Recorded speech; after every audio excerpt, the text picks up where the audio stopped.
Can you guys start out by telling me about casting Amy and Goldie and what each of them brings to the film? You want to talk about Amy? Yeah, when Katie Dippold wrote this script, it was such a funny script, but it was also, the lead character was kind of a challenging character because she was great and funny, but she was also, a little bit petulant. And so I was like, who could possibly kind of walk that line of being likable while kind of having this attitude? And when Amy came forward, having read the script and was interested in doing it, the minute I heard that just as a producer, it was like, that's perfect. Like, here's somebody who can navigate this very difficult terrain.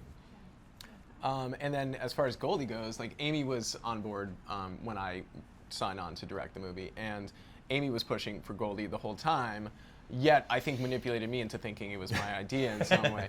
And so we went out to like a lunch with the two of them, and as soon as I saw them together, I was like, that chemistry just can't be replicated. It was just amazing, and I knew we had to do it. So this film features a really incredible and hilarious supporting cast. Was there a lot of improvisation with them, and what was it like to wrangle all of these personalities on set?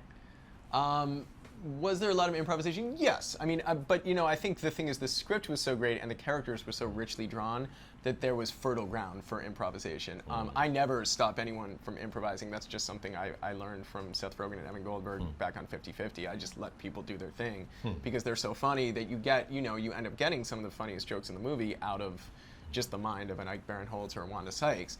At the same time, it's the script was so strong that they had such great kind of guidelines for where they could depart.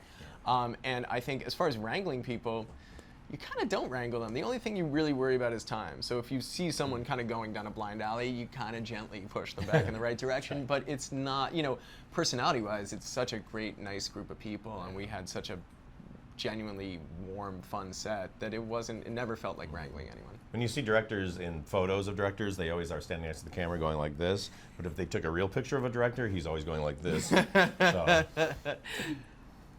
What is each of your favorite scenes or moments in the film? Gosh, there's so much of the movie. I just honestly, just the relationship between Goldie and Amy is so warm and funny, but emotional and real. They can be bad with each other, but there's always a love between them. And so any of the moments they have, and there's one moment where they're sitting around the pool, and you think they're not going to get along, and then Goldie's character sees this older man with a younger girl, and she makes a joke about it, and Amy laughs with her. And to me, it's the sweetest thing, because in the beginning of the movie, but it tells you, all right, they love each other, and they're going to have some problems, but this is a real great relationship.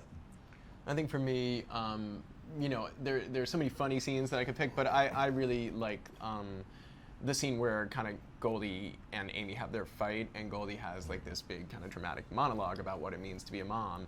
And it was just really fun to film, to see her. I think it was like the fourth take where she had already kind of nailed it, but I asked her to do one more and just kind of gave her permission to go as far as she wanted to. And just to see her do that, and how kind of it was really transformative, because like once we cut, it was like Amy was tearing up, I was tearing up, and it was just to see Goldie do that after not having acted in so long, just to sort of effortlessly do it. Oh, I don't know, maybe it wasn't effortless, but it felt like she just had That's how it. good she is. It felt like she just could call upon that emotion, and it really, really kind of blew me away. I love that scene. Going off of their mother-daughter relationship, can you guys talk about this being an event film for Mother's Day? Maybe mothers and daughters going to see it? Yeah, I mean, I certainly hope that mothers and daughters can see it together, because I think it takes on kind of an added emotional resonance. I mean, it was certainly our goal. We knew when we were making this movie that it was going to come out on Mother's Day, and we knew that we had a responsibility to tell a story that was relatable about a mother and a daughter. And not just mothers and daughters, but I think to me as a son, I just think a lot about my mom, and just think about how much my mom means to me, and really kind of empathize with the plight of the mother, because you don't often see it depicted in movies, and I think it's nice as sort of a thank you on Mother's Day to see it with your mom. Yeah, and for moms and daughters, it's such a loving portrayal of a relationship between a mother and a daughter. A lot of times when we see parental relationships on the screen, it's usually the parents just insufferable and over the top, and and it's so contentious. And what I love about this, and we really strove to make sure, is there is a love there, that they do love each other, and they've got their little problems like any parent and child have, but it's always coming from a base of like love and just a slight misunderstanding that then they get to work out. Yeah. So going a little more lighthearted now, what are 3 items you guys would never travel without? Oh gosh, money. I would never leave without money. I would never go anywhere without well, it used to be my iPod, but now I guess anything with my phone and my earphones, and then probably a flask. I guess. I would probably agree with the last 2, Paul. I would definitely take music somehow.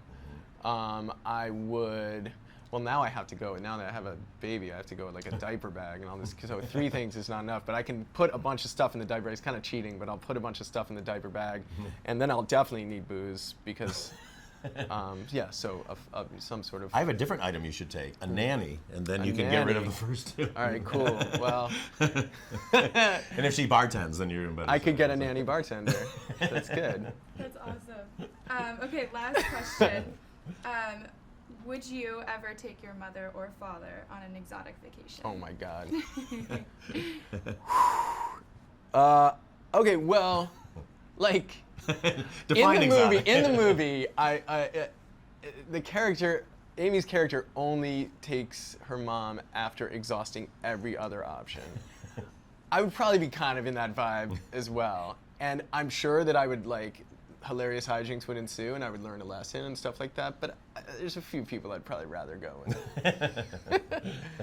What about you, Paul? Me, I used to travel with my parents, but as a younger man. Yeah. So were they still around? I don't know. It would be a last resort, I think. Not that they're more fun to tell about afterwards. Yeah. So we clearly have not learned the lesson of this movie. No, not at all. We're too cynical guys.